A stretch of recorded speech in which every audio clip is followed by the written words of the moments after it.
That's Oddberg, and that's our man, Van Brax. All right, let Oddberg go inside. No call to alarm him. Right.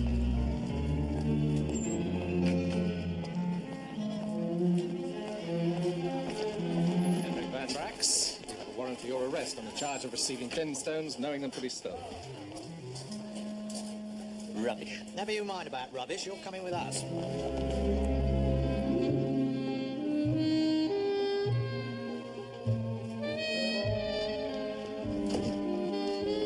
Miss Lemon?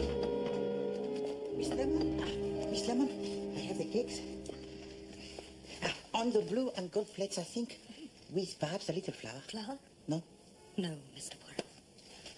Very well. But arranged symmetrically. Marie Mavel, she is the great artiste. There's Captain Hastings. Not back from lunch yet. What is he thinking of? It is 3:30. Oh, he was lunching at his club. That club. Thank you, Constable. Now, Mr. Van Brax, you'll have no objection to being searched, I take it? I would have the strongest possible objection, Chief Inspector, without the attendance of my lawyer. And why, might I ask, would you need a lawyer if you're as innocent as you make out? You are not dealing with some bumpkin, Chief Inspector. I am a man not without influence, even in your country. Oh, really?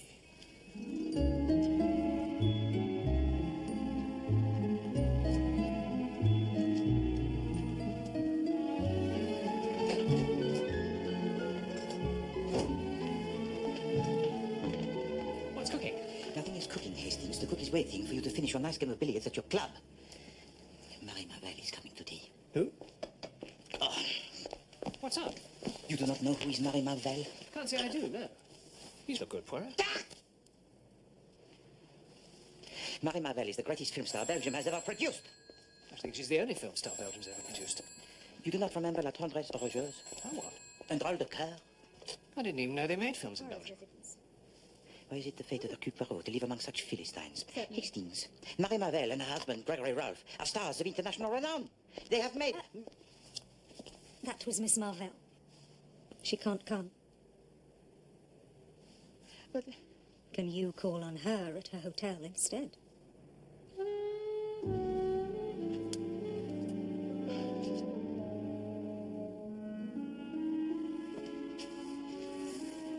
Come, Hastings.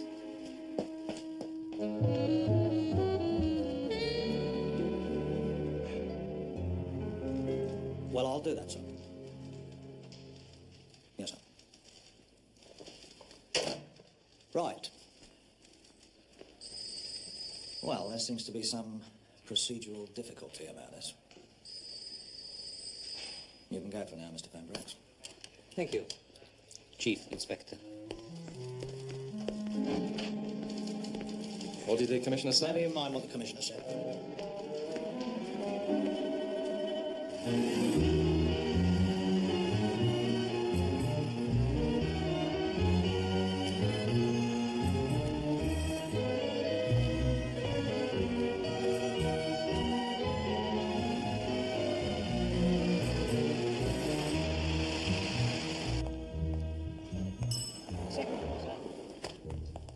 Marie Mavel has conquered the world, mon ami, and now she wishes to consult Hercule Poirot. Well, it is the natural progression.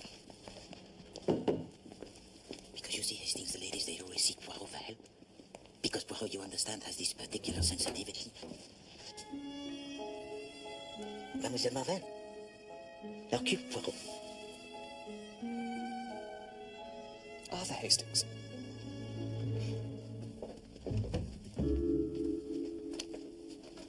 I apologize for not coming to your office. But I did not dare to leave the hotel after the last of these arrived this afternoon. Merci. Cheap paper. With the name and address carefully printed. The great diamond, which is the left eye of the god, must return whence it came. The second one's exactly the same. Ah, but not the third. You have not obeyed. Now the diamond will be taken from you. At the full of the moon, the two diamonds, which are the left and the right eye of the god, shall return. So it is written. Strong stuff. Mademoiselle, these letters, they did not come by post. No. They were delivered downstairs by a Chinaman. Well, that is what frightens me. It was from a Chinaman in San Francisco that Gregory bought the stone 3 years ago. Reputable diamond merchant? No. He approached Gregory in a restaurant. Well, Gregory said he seemed terrified. And he only asked about 1/10 of its value. He said it was called, the Western Star. This story seems of a romanticism almost unbelievable. And yet, who knows, huh? When is the next full of the moon? Friday.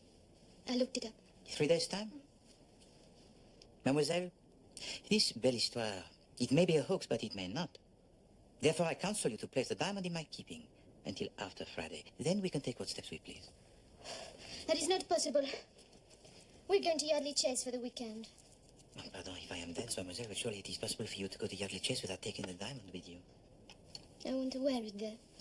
I just remembered it was in the Tatler last week about Lady Yardley having a diamond called the Eastern Star, and how it was meant to be one eye of some Chinese god, and the Western Star was the other, and it belonged to a film star. Mademoiselle, could we be permitted to see the Western Star? Me and my husband are in negotiation with Lord Yardley. We want to make a film at Yardley Chase. It's a beautiful place. We shoot the film entirely on location at the house. Elizabeth and Sussex. Essex. Well, something. So you are acquainted already with Lord and Lady Yardley? Gregory met them when he was in California, a few years ago.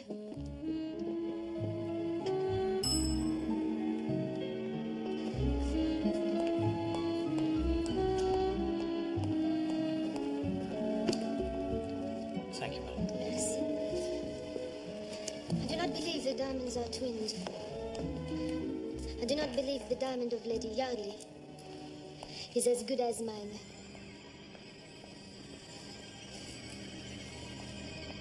Le bâton without a floor. Sans time. You will leave it with Papa Poirot? Good morning. Gregory is here. Darling. So, this is the famous Monsieur Poirot. Enchanté, monsieur. I am Gregory Roy. Enchanté. This is my associate, Captain Hastings. How do you do? Enchanté. Well, so what does Monsieur Poirot think of our little problem? Is one big joke, as I do? I have advised your wife, monsieur, not to take the jewel with her when she visits Yardley Chess on Friday. I agree, monsieur, but a woman is a woman, you know? She can't bear the idea of another woman outshining her in the jewelry department. That's nonsense. My dear lady, I have given my advice. I can do no more. I've been after him for months. So Monsieur Van Brax is of interest to you?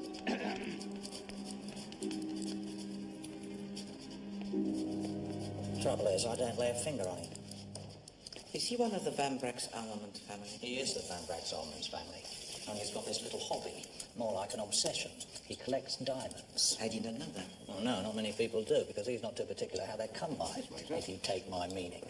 What they call a secret collection. He's mixed up with this dealer called Hofburg in Hatton Garden. There's something going on, I know there is. If I lay a finger on Van Brax, the commissioner will be down on me like a ton of bricks. Oh, it all sounds too complicated for me, mon ami. Won't keep you. What were you doing at the Magnificent, anyway? To spirit the social call. Mademoiselle Marie Mavel, the great Belgian film star, she stays there. Belgian film star? You're pulling my leg. No, Chief Inspector. Poirot does not pull the legs. I'm sure you have much more important business to which you must attend. There you are. I'll take a hint. I'll see him. Ah, Monsieur Bennet. After you cut my hair last week, I went home and I measured each sideburn. As I suspected, the left one was 3 millimeters longer than the right. Let us make the effort, Monsieur Bennet, not to make a similar travesty today. A haircut is a partnership, Monsieur Bennet. It is a joint venture. I bring to it my hair, you your undoubted skills.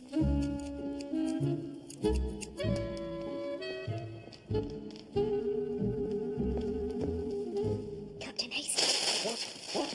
I've got Lady Yardley in my office. She wants to see Mr. Poirot. Well, we better... Good Lord. He's not back from the barber's yet. No. Show her in. I'll deal with it.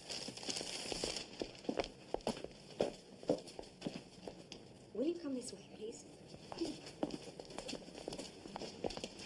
Lady Yardley, sir. How do you do, Lady Yardley? I'm Arthur Hastings. I know why you've come here. You know? You have received blackmailing letters about the diamond. Do sit down. You know? How? Logic, Lady Yardley. If Marie Marvell has had warning letters. Marie Marvell has been here. And if she, as holder of one of the twin diamonds, has received a series of anonymous letters delivered by a Chinaman threatening to steal them at the next full moon, it logically follows that you will have received similar missives. That's amazing. Ice cold logic, Lady Yardley. The deductive process. As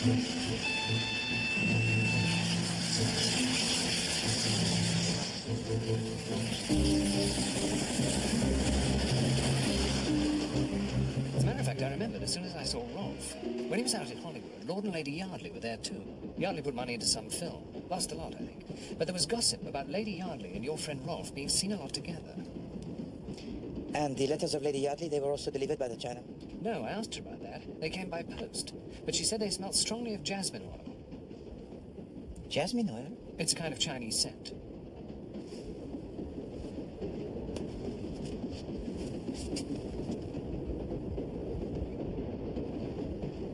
Are they symmetrical, Hastings?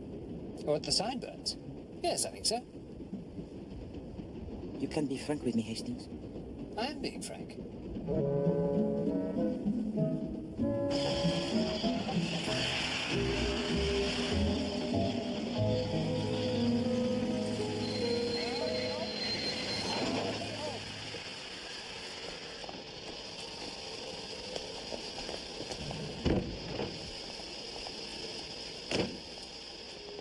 Hastings, why did Lord Yardley not come to see us? He doesn't take the letter seriously, it appears. Thank you.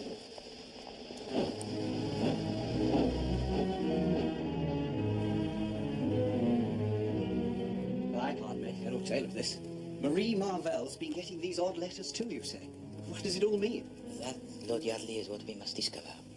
But tell me, this story of the origins of the diamond, it is true? No, it's all damn nonsense. Nothing to do with China at all. My grandfather brought it back from India. And this business of making a film at Yardley Chase, that's all fixed up between you and Mr. Rolfe? Well, no, there's nothing settled yet. Nice chap, mind, for an actor. But no definite deal. Look, I might as well get this straight.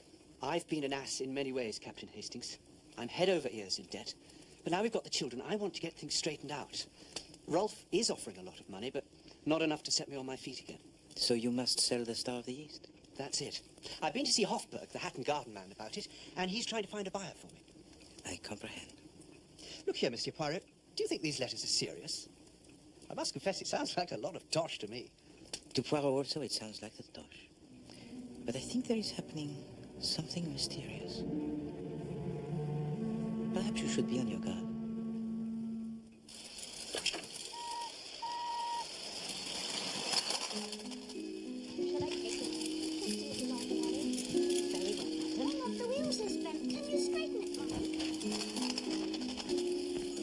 This is Monsieur Poirot, my dear. How do you do, Mr. Poirot? Enchanté, Lady Yardley.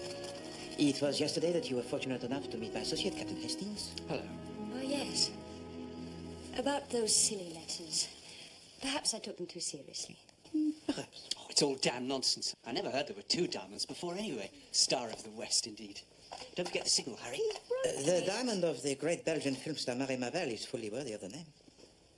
You've seen it? Oh, yes. Perhaps it would be possible to see its partner? Why not? Why don't you wear it at dinner tonight, Maud? Oh, it's set in one of the most hideous necklaces you've ever seen. George is always promising to have the stone reset, but it's never been done. You'll have to wind that up again now, Hugo. Thank you, Mullings. You ought to know about this, Mr. Poirot. It's from Hofberg. He's sending a man down tonight to have a look at the stone. I wish you wouldn't sell it, George. It's been in the family so long. Now, Maud. All right. Very well. Since it is the last time I shall be able to do so, I shall wear the Star of the East at dinner tonight. Excuse me.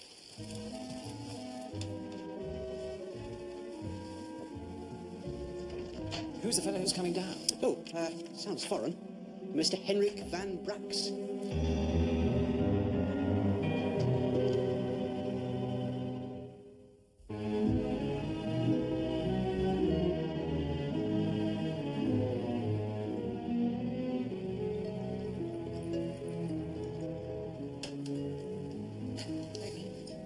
Fino for you, Mr. Poirot? Ah, non, merci. Amontolado, s'il vous plaît. I believe the aperitif should be a pleasure rather than a penance. Ah. Behold the sacrifice. C'est magnifique. No, no. Wait till I turn the main light on. Then you may feast your eyes on the ugliest necklace in England.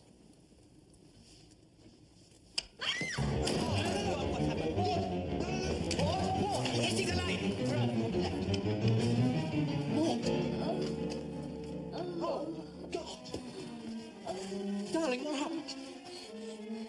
The Chinaman. What? Side door. Where is it? There, that one. It's here. They didn't get away with it. Well done, Captain Hastings. They must have dropped it in their panic. No. What? Look at it carefully, Hastings. The Star of the East, it's gone. Oh, my God. That door's always kept locked. It's not locked now. Poirot, look at this. Piece of silk from the Chinaman's robe. Mullings, look after her ladyship and call the police. Come on, they can't go far. Be careful. There may be more than one.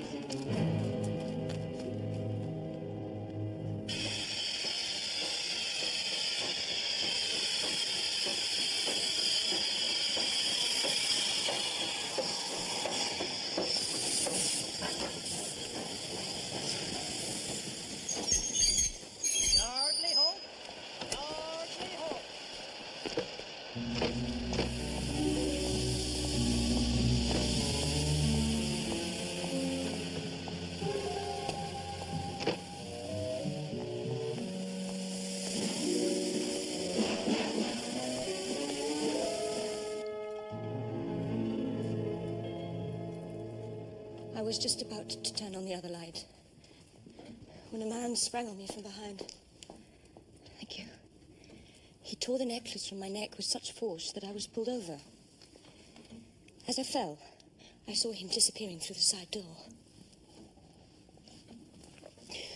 I realized by his pigtail and his embroidered robe that he must be Chinese. Got away. I heard something.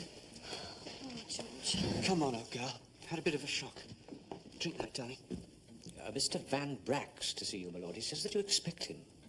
Oh, good Lord. I shall have to explain to him, I suppose. I'll talk to him in the library, Mullings. Very good, sir. Oh, no sign of the police yet? Not yet, sir. Will you excuse me a moment, my dear? Of course. Excuse me. I think I'll just go up to my room and lie down for a while. I'll be all right.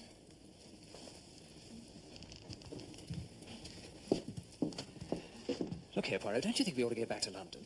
You think so, Hastings? Why? Well, the other diamond, Marie Marvell's. They've got one. Now they're bound to go for the other one. Tiens, but your brain marches to a marvel, mon ami. Figure to yourself. Poirot never thought of that.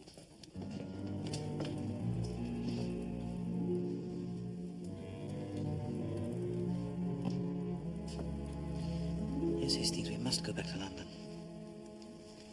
Immediately.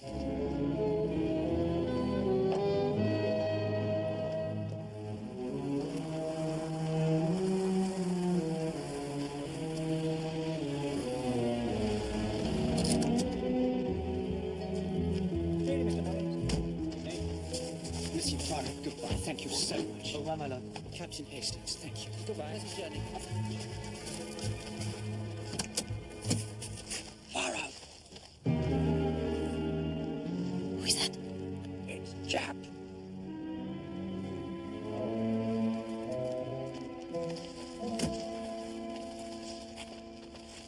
Why do you lurk, Chief Inspector? I've just trailed Van Brax down here. You're mixed up with this diamond business, aren't you? Diamond business? Don't come the old acid with me, Poirot. Qu'est-ce que c'est, the old acid, Chief Inspector? Who are you? What's going on? I'll ask the question, Sonny, if you don't mind.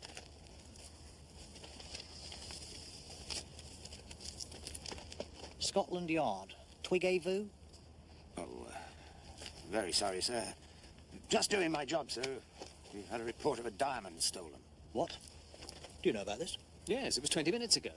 20 minutes ago? Darn it. Can't have been Van Brack's then. We'd only just got off the train. No, it was some Chinaman. All right, Sergeant, get on with it. Thank you very much, sir. Good night, sir. Come on, lad. Now, what the hell is going on? There is nothing you can do here, Chief Inspector. Come back with us, and on the way I will tell you all that I know. Here we are, sir.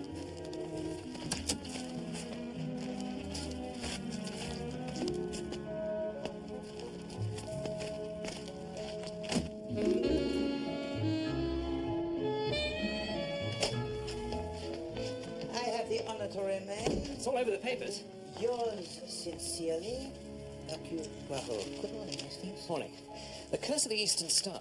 Oriental intruder attacks Viscountess. Informed sources were last night speculating that religious fanatics were responsible. Thank you, Hastings. I have already read the newspapers. It beats me how they get into print so quickly. Well, they make it up, Hastings. You think so? Well, we going to the Magnificent? We should have been there last night. Want to warn Marie Marvell. I mean, obviously her diamond's going to be next on the list. Well, she will have seen the newspapers, Hastings. Besides, it is not yet the full of the moon. Well, they didn't wait for the full moon last night. Yes? Yes, Miss Lemon. Yes, of course, put him through. Bonjour, Chief Inspector. Yes? Yes. We will come over immediately. Goodbye. Come, Hastings. The Western Star, it has been stolen. At the Hotel Magnificent. Well, what about the full moon now? When did this happen? This morning, I understand. If only you'd listened to me, Poirot. Take us straight up to room 606. Here we go again. Sinister Chinaman, little yellow gods, threatening letters. No, it's all true. Oh, yes. As true as I'm riding this bicycle. Van Brack's is mixed up in this somewhere. How was the diamond stolen? You better come and hear it from the horse's mouth.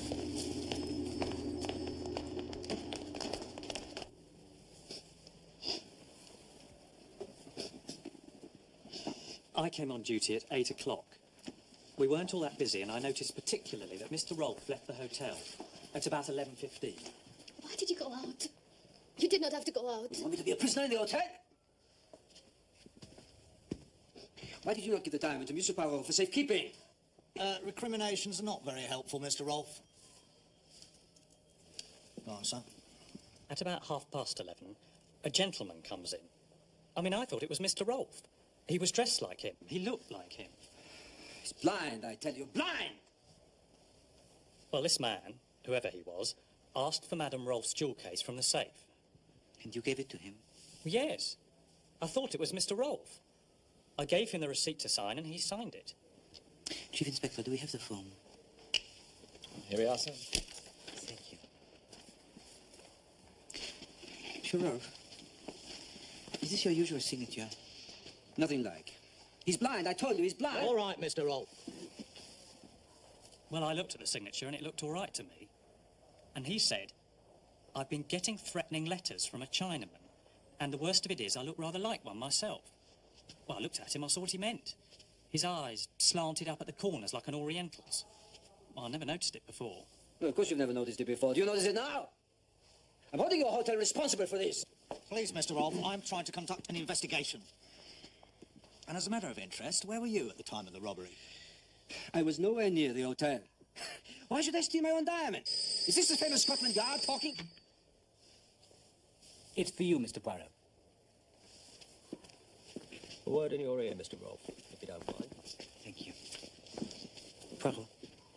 Lady Yardley's here to see you, Mr. Poirot. She says it's urgent. How does she seem? She seems terribly upset. Thank you, Miss Lemon. Now it begins.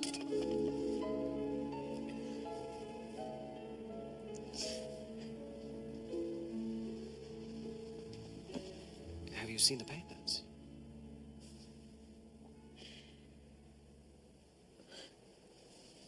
The more lies I tell, the more I get enmeshed in them. The Eastern Star was not stolen last night. It was taken from me 3 years ago. By Monsieur Gregory, Ralph. You know? I am a detective, Lady Yardley.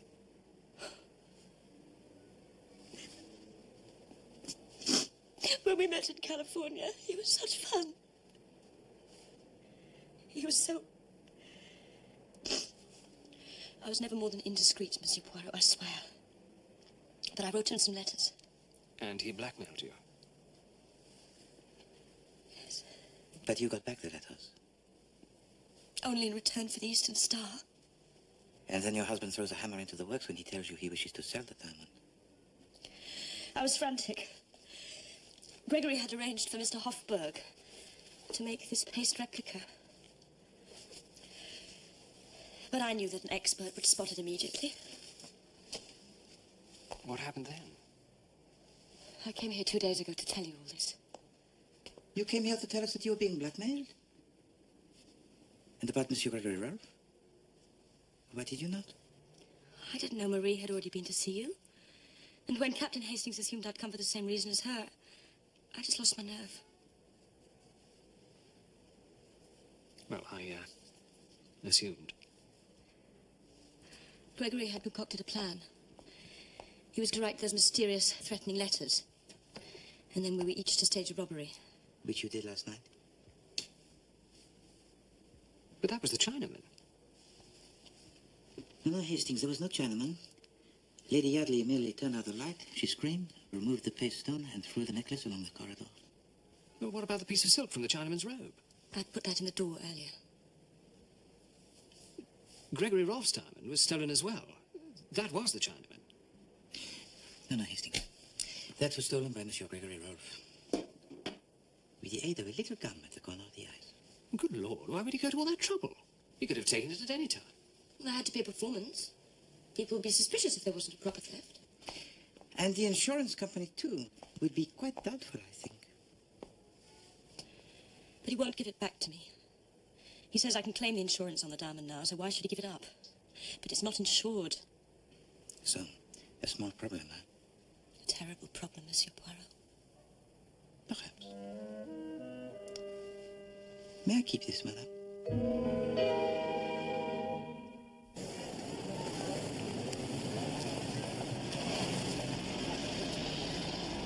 I'm an impatient man, Mr. Hofburg. The diamond is on the market now, I happen to know. Well, it comes to me, yes? It will, Mr. Van Brax, have no fear.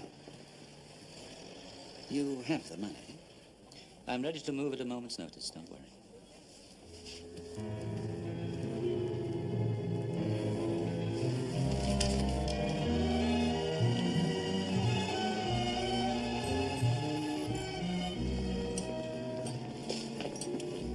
Monsieur Ralph, bonjour. Asseyez-vous, s'il vous plaît. Monsieur Poirot, I am a very busy man. This morning I had the pleasure of a visit from Lady Yardley. So? She told me everything. How you blackmailed her for the Star of the East.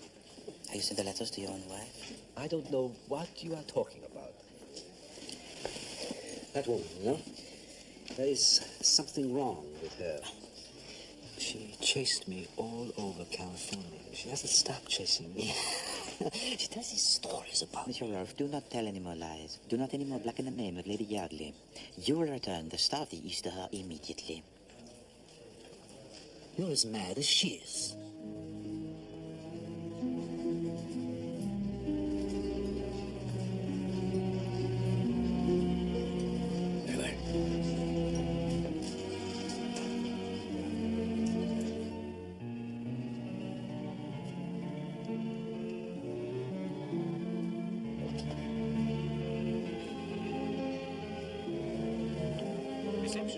I may be leaving the hotel at very short notice. Would you have my bill ready waiting for me? Certainly, sir. I will see to it personally, Mr. Van Brax. Thank you.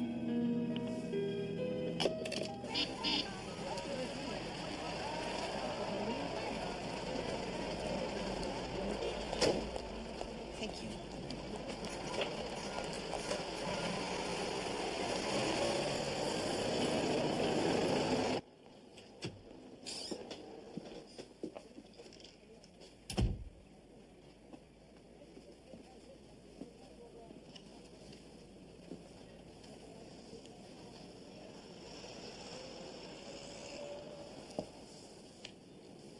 And what can I do for you? You made this for Monsieur Gregory Rolfe 3 years ago.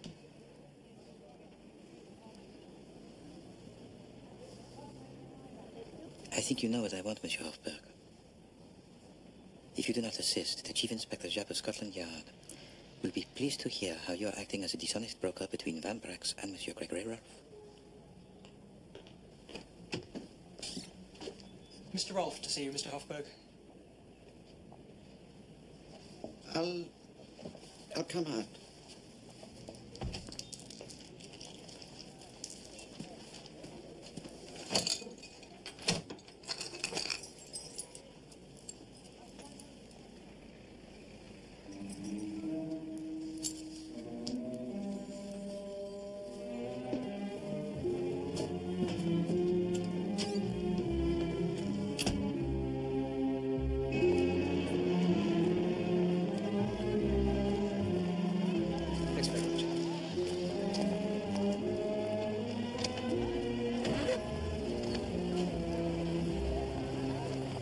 Wait a moment. Van Brax, hello. Van Brax, it's Gregory Rolfe. Yes. Look, I've got the article in question. I've just seen Hofberg, and, well, he's behaving strangely. He doesn't want to handle it. This is nonsense. Why has he changed his mind? Look, no, I don't know. I haven't got time to waste. I've got to get to Croydon Airport. Can you meet me there? I shall do my best. All right.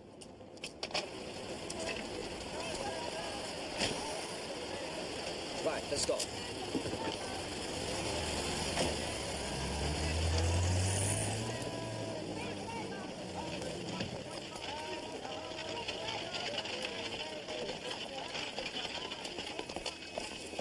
thought you were going to be in there all night. Monsieur Rolfe Hastings, where did he go? Croydon Aerodrome. How do you know? He kept a taxi waiting, and I asked the driver. Good Hastings. The simplicity, huh? Was he alone in the taxi? Yes.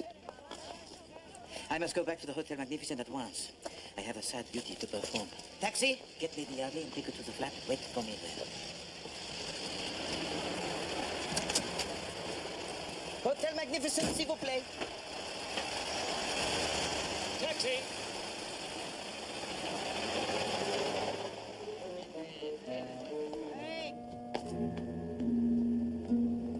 I'd like a taxi now. Yes, sir.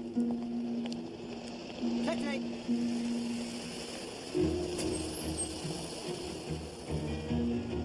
Croydon Airport, quick as you can. Yes, sir. Right, stay with it.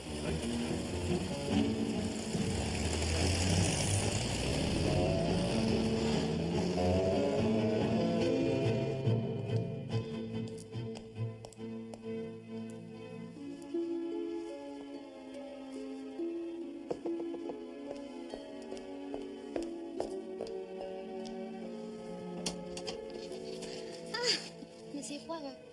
Mademoiselle, may I please come in? But of course. Merci.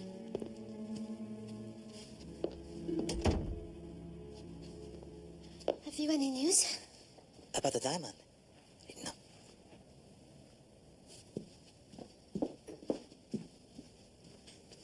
You do not pack, mademoiselle? Why should I be packing? No, merci. Oh, you mean to go to Yardley Chase? We don't go till tomorrow. I don't know if we should go till...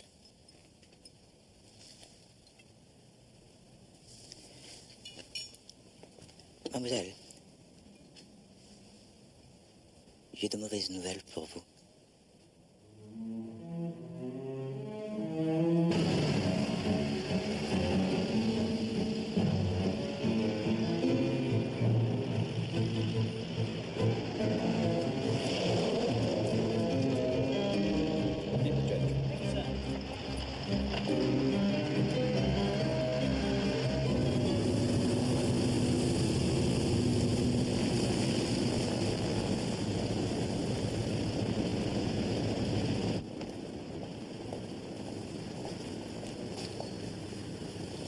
I think it's your turn.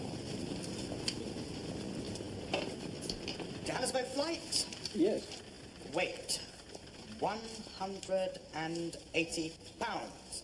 Luggage? No luggage. No luggage. Johannesburg flight. Weight, 164 pounds. Thank you. Quel idiot. Le pauvre imbécile. On n'a jamais cru qu'elle avait du talent. Il a toujours éprouvé le besoin de montrer ce dont il était capable.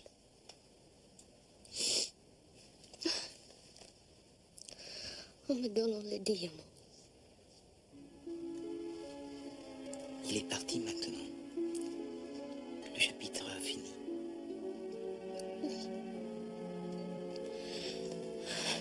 C'est fini.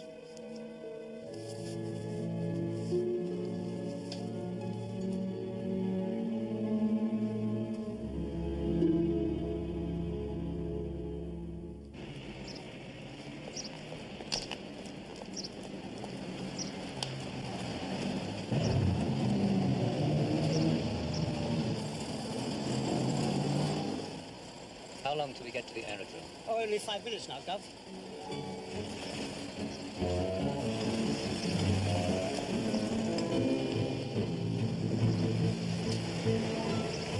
Change that sign. This is police business.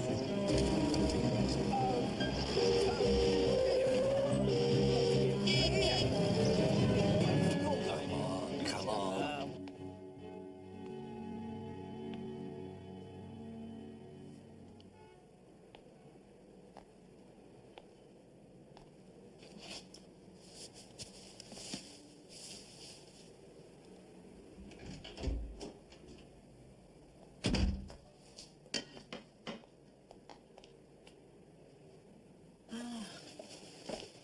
Lady Yardley,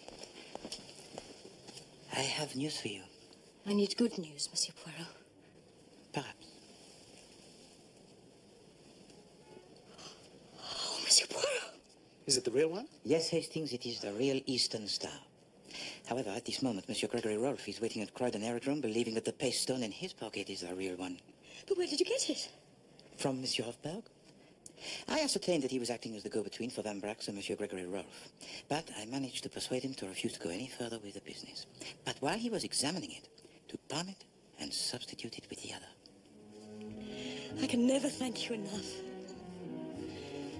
Never.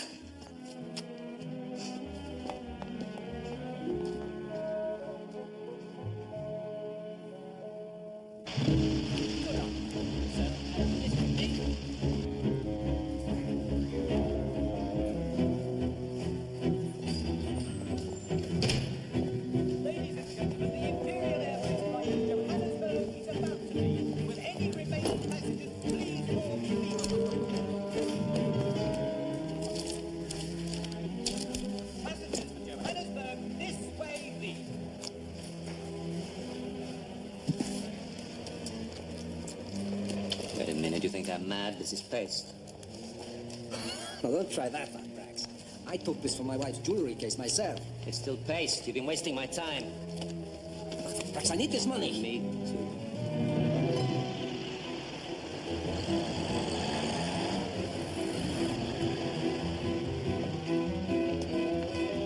I need to see Hofberg with it. Stop it! Well, well, well. If it isn't mine here, Van Brax. Right, come on! I don't think your friends in high places will be able to get you out of this one, Mr. Van Brax. Really? I'm charged with what? Carrying my own money. And you're going to charge Mr. Rolfe with being in possession of an imitation diamond worth £3 10 shillings. Good. I shall enjoy this. Let's go to Scotland Yard, shall we? Wait a minute, wait a minute.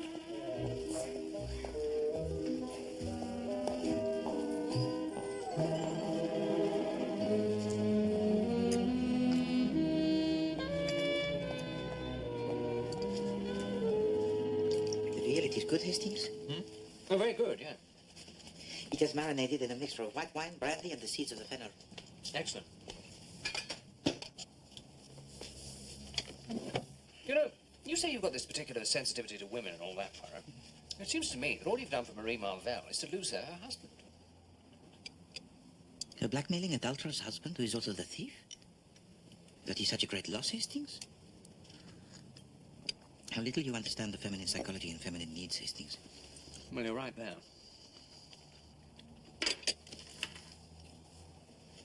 Hastings? Yes, old chap? I have worked hard, Hastings, to prepare for you the delicious dinner.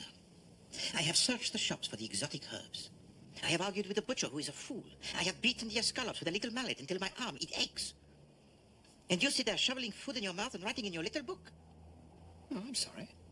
Well, you're always rorting at me about order and method, so I've started to keep this notebook. I've got 2 columns. The first is to write down all the things I don't understand. Then the second is to write down the explanation. What is it that you write now?